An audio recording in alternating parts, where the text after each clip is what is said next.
అందరికీ నమస్కారం. Welcome to it's you TV. నేను మీ దాక్షాయిని. ప్రస్తుతం మనతో పాటు ఉన్నారు ప్రముఖ ఆధ్యాత్మికవేత్త, ఋగ్వేద అధ్యాపకులు, హిందూ ధర్మక్షేత్రం వ్యవస్థాపకులు సంతోష్ కుమార్ గణాపాటి గారు. గురుగారితో మాట్లాడి మరిన్ని విషయాలు తెలుసుకునే ప్రయత్నం చేద్దాం.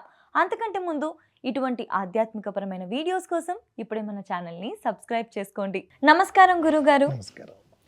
గురుగారు, కొన్నిసార్లు మనం పూజ చేయాలి అని అనుకుంటున్నప్పుడు చేయాలని చాలా ఉంటుంది, కానీ చేస్తున్నప్పుడు ఏవేవో ఆలోచనలు, వర్క్ టెన్షన్స్ కానివ్వండి, పర్సనల్ లైఫ్లో అయ్యే టెన్షన్స్ కానీ మనం ఆటోమేటిక్గా వాటిపైన ఆలోచనలు పోతూ ఉంటాయి. మనం పూర్తిగా లగ్నం కాలేకపోతూ ఉంటాం పూజ చేసేటప్పుడు.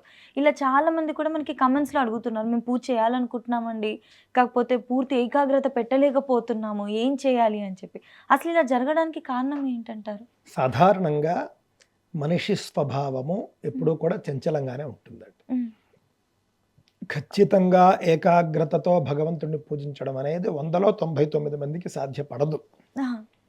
భగవంతుణ్ణి పూజ చేస్తూ ఉంటారు భౌతికంగా, ఆలోచనలు ఎక్కడికో వెళ్ళిపోతూ ఉంటాయి. కాకపోతే ఇది మనం సాధన చేయగా వస్తుంది. ఈరోజు ఉదయం కూడా నేను ఎక్కడో ధర్మ సందేహాల్లో చదివాను ఇదే ప్రశ్న, ఒకళ్ళెవరో వేశారు. అంటే చాలామంది చెబుతూ ఉన్నారండి, ఏకాగ్రతగా పూజ చేయడం కంటే మానేయడం మేలు. అలా తప్పు. మీకు ఏకాగ్రత ఉన్నా లేకపోయినా కూడా మీ శరీరం అయినా చేస్తూ ఉండాలి. అలా చేయగా చిత్తశుద్ధి ఏర్పడే ఏకాగ్రత వస్తుంది. అంతేకాని మొదటి రోజు నుండే మనకి ఏకాగ్రత, మొదటి రోజు నుండే శ్రద్ధ వచ్చే అవకాశం లేదు, ఎక్కడా జరగదు. అది అసాధ్యం కూడా. ఇతర యుగాల్లోనే అసాధ్యంగా ఉండేది, కలియుగంలో ఇంకా అసాధ్యం. కొంతమంది 10 ఏళ్లగా పూజ చేస్తున్నా ఏకాగ్రత రాదు. 10 ఏళ్ళగా దాదాపుగా అది సహజంగానే మనకు కనిపిస్తుంది. ఏకాగ్రత అనేది చిన్న విషయం కాదు. అది ఎన్ని కష్టాలున్నా, ఎన్ని సమస్యలున్నా, మనసులో ఎన్నున్నా పూజ గదికి వచ్చేసరికి అవన్నీ మర్చిపోయి భగవంతుడి మీదే మనస్సు లగ్నం అవ్వడం అనేది ప్రాక్టికల్గా చాలా తక్కువ మందికి సాధ్యపడుతుంది. అలాంటి వాళ్ళని మనం అసలు యోగి అనొచ్చు. అది సాధారణంగా సాధ్యమయ్యే విషయం కాదు అత్యధికుల్లో. కాబట్టి దాని గురించి ఏమీ కంగారు పడకుండా, మీకు ఏకాగ్రత ఉన్నా లేకపోయినా, మనస్సు పరిపరి విధాల ఆలోచనల్లోకి వెళ్ళిపోతున్నా కూడా, భౌతికంగా శరీరం దేవుడి గదిలో ఉండి మనస్సు ఎక్కడో ఉన్నా కూడా ముందు పూజ చేయడం అనేది చేయవలసిందే. అలా చేయగా అభ్యాసంతో రావాలి. అంతే తప్ప ఒక్కరోజుగా అయ్యో నా మనస్సు పూజలో ఉండట్లేదండి, ఇంకా నేను చేయను అంటే ఇంకా మొత్తం శాంతం పోతుంది. అంటే అసలు ఇప్పుడు సాధారణంగా ఒక మాట అడుగుతాను మిమ్మల్ని, మీరు భోజనానికి కూర్చున్నారు, మీరు భోజనం చేస్తున్నా కూడా మనస్సు భోజనం మీద మాత్రమే ఉంటుందా? ఈ మధ్య కాలంలో ఉండదు. భోజనం చేస్తున్నప్పుడు కూడా మీకు బాగా ఆకలి ఉన్నప్పుడు ఐటమ్స్ మీద మీకు మనస్సు ఉండొచ్చు. కొంత మీకు నోట్లో వెళ్ళగానే మీకు మళ్ళీ ఇతర పిచ్చాపాటి మాట్లాడుకోవడాలు, లేకపోతే ఇతర ఆలోచనలన్నీ రావడాలు, కొంతమంది ఫోన్ మాట్లాడుకుంటూ ఫోన్ చూసుకుంటూ భోజనం చేసేవాళ్ళు అందరూ ఉన్నారు. మనస్సు ఏకాగ్రత భోజనం యందు ఉన్నా లేకపోయినా భోజనం చేస్తున్నారా లేదా? భోజనం మానేయటం లేదు. అదేవిధంగా ఉద్యోగాలు దాదాపుగా ఏకాగ్రతగా చేయాలి, లేకపోతే అక్కడ తేడా వచ్చేస్తుంది. అయినప్పటికీ కూడా ఎంతో కొంత వెళ్ళిన వెంటనే ఏకాగ్రత వచ్చేది కదా, క్రమక్రమంగా వాళ్ళకు వస్తుంది. ఏదైనా కూడా సాధనతో సాధ్యము. సాధనమున పనులు సమకూరు ధరలోన విశ్వదాభిరామ వినురవేమ అన్నాడు ఆయన వేమన శతకంలో. సాధన చేయడం ద్వారా చేయగా భూమిలో ఆ యొక్క పనులు అనేవి సాధ్యపడతాయి అని చెప్పేసి. కావున ఏకాగ్రత లేకపోయినా ఏమీ ఇబ్బంది లేదు. చక్కగా భగవంతుడి యందు భక్తిని ఉంచుకుని చేయండి. ఏకాగ్రత కల్పించమని కూడా భగవంతుడే ప్రార్థించండి, ఆయన ఇస్తాడు ఏకాగ్రత. ఇవాళ కాకపోతే రేపు కాకపోతే ఎల్లుండి, లేకపోతే ఇంకొక సంవత్సరానికో 10 ఏళ్ళకో ఎప్పటికో అప్పటికి ఏకాగ్రత అనేది వస్తుంది. పూజ సమయంలో ఏకాగ్రత లేకపోయినా మీరు వర్క్ చేసుకున్నప్పుడో, సమస్య వచ్చినప్పుడో భగవంతుడు మీకు గుర్తు రాకపోవడా వస్తారు. అప్పుడు మరి మీరు ఎక్కడెక్కడో ఉన్నా కూడా భగవంతుడి యందు మీకు ఏకాగ్రత వస్తుంది కదా. అది మీకు ఎందుకు వస్తుంది అని అంటే, ఏకాగ్రత లేకపోయినా కూడా భగవంతుడిని పూజించడం వల్ల వస్తుంది.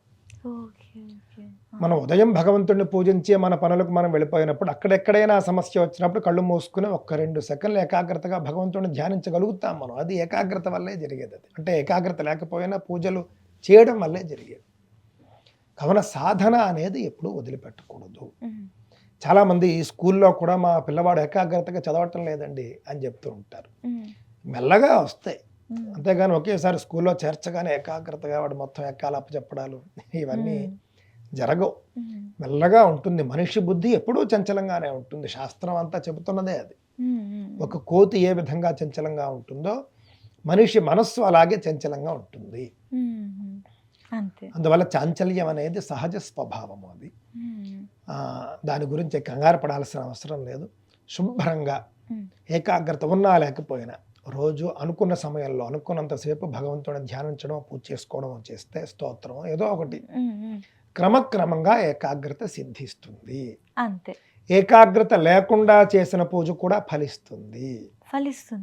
అదేదో ఫలించదు అండం. అసలు ఏ పూజ చేయకుండా సోఫాలో కూర్చునే మనిషి నువ్వు పేరుకు పూజ చేస్తావు, అసలు నీకు ఏకాగ్రత ఉండదు, దానికంటే మానేయచ్చు కదా అని సలహా ఇవ్వడం. అవును గురు. అతడు అసలు చేయడు కదా. అవునవును. అసలు చేయని వాడు ఏకాగ్రత లేకపోయినా చేసేవాడిని ఎందుకు అనాలి? ఇంట్లో భార్యాభర్తల మధ్య ఉంటుంది ఇది. పాపం భార్య చేసుకుంటూ ఉంటుంది పూజ, భర్త అసలు ఏం చేయడు. ఏమీ చేయకపోగా ఏమంటాడు ఆయన, నువ్వు పేరుకే పూజ చేస్తావు, ఎంతసేపు నీకు దాని మీద దీని మీద దృష్టి, ఆ మాత్రం దానికి చేయడం ఎందుకు, మానేయచ్చు కదా అని చెప్పి భర్త అంటూ ఉంటాడు. నువ్వు చేయవు, చేసేవాళ్ళని చేయలేవు, అంతే కదా. అలా తప్పు. ఎప్పుడూ కూడా ఏకాగ్రత ఉన్నా లేకపోయినా చేసిన పని అనేది ఆ పని పూర్తయిపోతుంది. ఏకాగ్రతతో చేసినప్పుడు 100 రెట్లు ఫలం ఇస్తుంది. ఏకాగ్రత అనేది కోరుకుంటే రాదు. అది చేయగా చేయగా చేయగా కొంతకాలానికి అలవాటు అవుతుంది, అభ్యాసంతో వస్తుంది. ఏకాగ్రతతో లేకపోయినా కూడా మనం పూజ చేస్తే దానికి ఫలం ఉంటుంది అనేది సత్యం.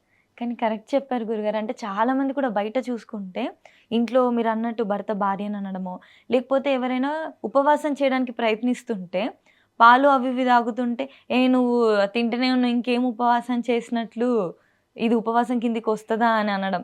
వాళ్ళు ఇప్పుడు కఠినంగా చేస్తేనే ఉపవాసం కాదు కదా, కొంతమంది పాలు ఫ్రూట్స్ అలాంటివి తింటూ ఉంటారు, ఇదేం ఉపవాసం అనో. ఎంతకి ప్రోత్సహించడం పక్కకు పెట్టి నిరాశపరచడమే ఎక్కువ ఉంటుంది, చేసే వాళ్ళకి కూడా భయం వేస్తుంది. ఇంకా అంతేనండి, మీరు మంచి పాయింట్లో చెప్పారు. ఏమిటంటే కొంతమంది ఉపవాసాలు చేస్తూ ఉంటారు. నేను నెలలో ఒకసారి నేను ఉపవాసం చేస్తాను. మొదట్లో నేను ఎలా సాధన చేశానంటే, మొదట్లో డైరెక్ట్గా కటిక ఉపవాసం చేయలేదు. మొదట్లో మధ్యాహ్నం టిఫిన్ చేసి ఉన్నాను, ఉండి రాత్రి పూజ చేసుకుని భోజనం చేసేవాళ్ళు. తర్వాత ఏం చేశాను అని అంటే కనుక పాలు తాగడం. ఆ తర్వాత పాలు కూడా మానేసి పగలంతా కూడా పూర్తి ఉపవాసం ఉండి మంచినీళ్ళు మాత్రమే తాగుతూ రాత్రి ప్రదోష కాలంలో పూజ చేసుకున్న తర్వాత భోజనం ఏదోటి తినడం అనేది ఉంది. సాధారణంగా ఉపవాసం కూడా సాధన వల్ల వస్తుంది, అందుకని ఒకేసారి ఠక్కన అన్నీ మానేసి కూర్చోలేరు, శరీరానికి అలవాటు చేయాలి. ఇప్పుడు సహజంగానే ఉపవాసం అయినా కూడా మనం నీళ్లు తాగొచ్చు ఎల్లప్పుడూ కూడా. వ్రత దీక్షలలో మంచి నీళ్లు తాగవచ్చు, పాలు తాగవచ్చు, పళ్ళు తినవచ్చు. ఇంతవరకు మనకి ఎప్పుడూ కూడా దోషం లేదు అని శాస్త్రాలు చెప్పే. అలాంటప్పుడు పళ్ళు తిన్న వాళ్ళని నువ్వు తింటున్నట్లుగా అన్నము లేకపోతే ఇతర ఆహారం తీసుకోవటం లేదు కదా. చేసేవాళ్ళు చేయకపోయినా చేసేవాళ్ళని ఈ విధంగా నిరుత్సాహపరచడం వల్ల పాపం వస్తుంది వాళ్ళకి. ఉపవాసం అనేది ఖచ్చితంగా పక్షంలో ఒకసారి తప్పితే నెలలో ఒకసారి చేస్తేనే బాగుంటుంది. దానివల్ల అనేక లాభాలు ఉన్నాయి. ఉపవాసం గురించి మీరు అన్నారు కాబట్టి, ఒక ఆయన జర్మనీలో జపాన్ అనుకుంటా, జపాన్కి సంబంధించినటువంటి ఒక ఆయన ఉపవాసం మీద పరిశోధన చేశాడు. చేసి ఉపవాసం చేయడం వల్ల కలిగేటటువంటి ఆరోగ్య ప్రయోజనాలు ఏంటి అని ఆయన అద్భుతమైనటువంటి రీసెర్చ్ చేసి సబ్మిట్ చేశాడు. దానికే ఆయనకి నోబెల్ బహుమతి వచ్చింది 2016లోనో ఎప్పుడు గుర్తులేదులేండి.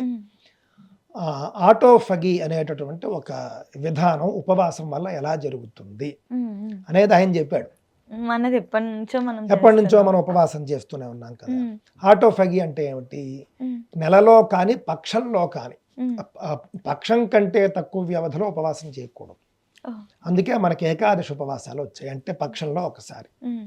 ఉపవాసం చేసినప్పుడు అంటే సూర్యోదయం నుండి ఇంకా మళ్ళీ సూర్యోదయం వరకు తినరు ఏకాదశి ఉపవాసం చేసేవాళ్ళు. ఉండలేని వాళ్ళు కాస్త పలహారం రాత్రి చేస్తారు. ఏది ఏమైనప్పటికీ కూడా ఆకలి వేసినప్పుడు ఏమీ తినకుండా ఉన్నప్పుడు మనకు ఉదయాన్నే ఒక 9-10 లోపల ఏమీ తినలేదనుకోండి, ఆకలి వేసి కడుపులో ఏదో మనకి అవుతున్నట్లుగా అనిపిస్తుంది. అది ఏమిటంటే కొన్ని యాసిడ్స్ అనేవి విడుదలవుతాయి ఆకలి వేసినప్పుడు. అప్పుడు మనం ఆహారం వేస్తే మనం తిన్న ఆహారాన్ని అవి పూర్తిగా జీర్ణం చేస్తాయి. మనం అసలు ఆహారమే వేయలేదనుకోండి, అవి ఏం చేస్తాయి మరి అని అంటే కనుక మన శరీరంలోనే ఉన్నటువంటి కొన్ని మృత కణాలు ఉంటాయి. ఆ కణాలని ఈ యాసిడ్స్ కరిగించేస్తాయి. ఆ కణాల వల్ల మన శరీరానికి హాని కలుగుతుంది, రోగాలు వస్తాయి. క్యాన్సర్ కారకాలైనటువంటి మృత కణాలు కూడా మనిషి కటిక ఉపవాసం చేసినప్పుడు అవన్నీ కూడా నశిస్తాయి అని ఆయన రీసెర్చ్లు తేలింది. ఈ ప్రక్రియకి ఆటోఫాగీ అని పేరు. కావున అడపాదడపా ఉపవాసం చేయడం, అంతేగాని ఎప్పుడంటే అప్పుడు 3 రోజులకోసారి అలా కాదు, పక్షానికి ఒకసారి ఉపవాసం చేయడం వల్ల అనేక రోగాలకు మనం దూరంగా ఉండొచ్చు. ఆ ఉపవాసం అనేది క్రమశిక్షణతో కూడి ఉండాలి. ఖచ్చితంగా ఏకాదశి ఉపవాసం చేస్తాడు, ఏకాదశి ఉపవాసం చేయాలి అంతే తప్ప ఈసారికి ఏకాదశి లేదా ఏదో ఆరో చేయాలనిపించింది చేసేయడం అలా కాకుండా మనం మన బాడీకి ఒక సిస్టమ్ అనేది అలవాటు చేయాలి. జీవితాంతము కూడా ఏకాదశులు ఉపవాసం చేసినటువంటి పెద్ద పెద్ద బామ్మలు 90 ఏళ్ళు వచ్చినా కూడా ఇప్పటికీ ఆరోగ్యంగా ఉన్న వాళ్ళు ఉన్నారు. షుగర్ అంటే తెలియని వాళ్ళు ఉన్నారు. మీరు అంటుంటే నాకు గుర్తొచ్చింది, ఉపవాసం చేసేటటువంటి వాళ్ళని కొంతమంది ఏమంటారంటే, ఉపవాసం చేస్తేనే భగవంతుడేమి నిన్ను అనుగ్రహిస్తాడని ఏం లేదు, ఏదో పేరుకి ఉపవాసం చేసి ఏదో ఒకటి తింటూ ఉంటారు, లేకపోతే ఆకలి ఎప్పుడు రాత్రి అవుతుందా అని చూస్తారు, ఏదో ఒకటి పాపం సాధన అనేది మొదలు పెట్టారు కదా. నేను ఒకసారి శివరాత్రికి గురుగారు చేద్దామని ప్రయత్నిస్తుంటే ఉపవాసం అని అంటున్నావు, ఫ్రూట్స్ తింటున్నావు అని, ఎప్పుడెప్పుడు నీకు సాయంత్రం అవుతుందా అని ఉందని అలా అంటుంటే చేసే ఉత్సాహం కాస్త పోయి, అమ్మో దేవుడికి కోపం వస్తుంది అన్న పైన కాలేజ్ డేస్లో ఉన్నప్పుడు దేవుడికి కోపం వచ్చి ఏమైనా పనిష్మెంట్ ఇస్తాడా, ఇలాంటి భయం కూడా కలుగుతుంది. అదేం లేదండి, అది కొంతమంది వాళ్ళు చేయక చేసే వాళ్ళని ఇలా ఇబ్బంది పెట్టడం అనేది లోకంలో మనకు కనిపిస్తూనే ఉంటుంది. వాళ్ళు చేయలేని పని ఇంకొకళ్ళు చేసేసరికి వాళ్ళు ఏదో కామెంట్ చేయడానికి సిద్ధపడుతూ ఉంటారు. ఉపవాసం అనేటటువంటిది ఎందుకు చేస్తారు అని అంటే, ఆధ్యాత్మికంగా మనం చూసినప్పుడు ఇందాక చెప్పింది సైంటిఫిక్. ఉపవాసం అనేది ఆధ్యాత్మికంగా మనం చూసినప్పుడు, ఉపవాసం నాడు మీరు ఖాళీగా ఉన్నారనుకోండి ఆకలిస్తుంది. ఉపవాసం నాడు ఖాళీగా ఉండకుండా మీరు ఏదైనా ఒక ఆధ్యాత్మిక పనులు పెట్టుకున్నారనుకోండి అసలు ఆకలి అయ్యేది తెలియదు, మనం ఉపవాసం ఉన్నామని కూడా మనకి. ఉపవాసం వల్ల ఒక ప్రత్యేకమైనటువంటి ఫలితం ఉంటుందండి. ఉపవాసం లేకుండా మీరు పూజ చేస్తే ఒక ఫలం, కానీ ఉపవాసంతో మీరు పూజ చేస్తే 10 రెట్లు ఎక్కువ ఫలం వస్తుంది. కావున ఉపవాసం అనేది చిన్న విషయం కాదు. ఇప్పుడు ముండనం చోపవాసశ్చ సర్వతీర్థేష్వయం విధి అని శాస్త్రాలు చెబుతాయి. తీర్థం అంటే క్షేత్రం, ఒక మంచి మంచి క్షేత్రాలు ఉంటాయి. ఇప్పుడు తిరుమల, కాశీ, శ్రీశైలము వంటి మహాక్షేత్రాలకు మనం వెళ్ళినప్పుడు గుండు కొట్టించుకోవడము, ఉపవాసం ఉండడము, ఈ 2 అలాంటి చోట్ల చేయాలి. అవి కాకుండా మళ్ళీ పండుగలు, ఏకాదశులు, గ్రహణాలు, శివరాత్రులు వంటి మహాపండుగలు వచ్చినప్పుడు కూడా ఉపవాసాలు చేస్తూ ఉంటే కనుక ఉపవాసంతో కూడినటువంటి దైవారాధన ఎక్కువగా ఫలాన్ని ఇస్తుంది, మన ఆరోగ్యానికి కూడా మంచిది. ఇప్పుడు 150 కోట్ల మంది భారతీయ జనాభా ఉన్నారు. ఇందులో ఒక 100 కోట్ల మంది హిందువులు ఉన్నారు, ఇక్కడే ఉన్నారు, మన దేశంలోనే ఉన్నారు. ఇందులో సగం మంది నెలలో ఒకరోజు ఉపవాసం చేసినా కూడా ఆహారం అనేది ఎంత సేవ్ అవుతుంది. ఆ రకంగా కూడా చాలా లాభాలు ఉన్నాయి. ఒక్కరోజు మనం ఆహారం మానేయడం వల్ల ఇన్ని లాభాలు ఉంటాయి. మనకి తెలియనివి ఇంకా చాలా ఉంటాయి కదా. ఇప్పుడు 100 కోట్ల మంది ఒకరోజు భోజనం మానేస్తే ఎంత ఫుడ్ మనకు అక్కడ సేవ్ అవుతుంది. అంటే మీకు దాదాపుగా ఇంట్లో మీరు ఒకరోజు వంట మానేశారనుకోండి, ఇంటిల్లిపాది ఉపవాసం ఉండి ఇంట్లో ఉన్నటువంటి గ్రాసరీస్ అన్ని వాళ్ళ సేవ్ అవుతాయి కదా. అలాగే మీరు సంవత్సరానికి చూసుకున్నప్పుడు, 3 ఏళ్లకు చూసుకున్నప్పుడు, 10 ఏళ్లకు చూసుకున్నప్పుడు చాలా దాదాపుగా మనం ఒక 3 నెలలు తినేటటువంటి ఆహారం అంతా సేవ్ అవుతుంది. ఇలాగ రకరకాల లాభాలు ఉన్నాయండి. మన మహర్షులు ఏదైనా ఒక ఆచారం పెట్టారంటే ఉత్తనే పెట్టరు. ఆరోగ్య ప్రయోజనం, ఆధ్యాత్మిక ప్రయోజనం, సామాజిక ప్రయోజనం, ఈ విధంగా చాలా ఉంటాయి. ఇంకొకటి అన్నిటికీ మించి నేను గమనించింది ఏమిటంటే మన శరీరానికి ఆకలికి తట్టుకుని ఉండడము అనేటటువంటిది కూడా అలవాటు చేయడం ఉపవాసంలో ఉంటుంది. కరెక్ట్ కరెక్ట్ అవును గురుగారు. ఇన్ని ప్రయోజనాలు ఉన్నాయి. వీటన్నిటికీ మించి నేను చెప్పినటువంటి ఆధ్యాత్మిక ప్రయోజనం ఏమిటి అంటే ఉపవాసంతో చేసేటటువంటి భగవంతుడి పూజ మరింత విశేష ఫలాన్ని ఇస్తుంది. అప్పుడు మీకు లోపల ఆకలిస్తుండడం అంటే ఏమి ఇబ్బంది లేదు. అప్పుడు కూడా ఇదే మాట్లాడతారు, ఉపవాసంతో నువ్వు పూజ చేస్తే కనుక నువ్వు పూజ చేస్తున్నంతసేపు నీకు తిండి మీదే దృష్టి ఉంటుంది. అలా కాకుండా నువ్వు చక్కగా ఉపవాసం ఉండకుండా చేస్తే ఇంకా బాగా చేస్తావు కదా. అవునవును. ఆ విధంగా ఉపవాసంతో నకనకలాడుతూ భగవంతుణ్ణి మనం పూజించడం వల్ల ఆయన ఇంకా ఎక్కువగా ప్రసన్నుడవుతాడు. అంతే తప్ప ఏదో మనకి ఏకాగ్రత మనకి సిద్ధించటం లేదు, ఉపవాసంతో చేయడం వల్ల ఎంత ఆహారం మీద దృష్టి ఉంటే ఉండనివ్వండి, నువ్వు ఉపవాసంతో పూజ చేస్తున్నావా లేదా, అది ముఖ్యం. కావున ఉపవాసం లాంటివి సందర్భాల్లో కూడా ఏకాగ్రత లేకపోయినా కూడా ఉపవాసము, స్నానము మొదలైనటువంటివన్నీ కూడా చక్కగా, అంటే పవిత్ర స్నానం రోజు చేసే స్నానం కాదు, నదీ స్నానం, సముద్ర స్నానం వంటివన్నీ చేసి దైవారాధనలు చేయడం చాలా మంచిది. ఏకాగ్రత లేకపోయినా కూడా సిద్ధించేంత వరకు సాధన చేయడం మంచిది. ఖచ్చితంగా గురుగారు. ఇది ఇక నుంచి అలవాటు చేసుకుంటూ ఏకాగ్రత లేదు అని మానేయకుండా అలవాటు చేసుకోవడం, ప్రతిరోజు పూజ చేయడం అలవాటు చేసుకుంటే ఖచ్చితంగా బాగుంటుంది. మంచి విషయాలు తెలియజేశారు గురుగారు. ధన్యవాదాలు గురుగారు.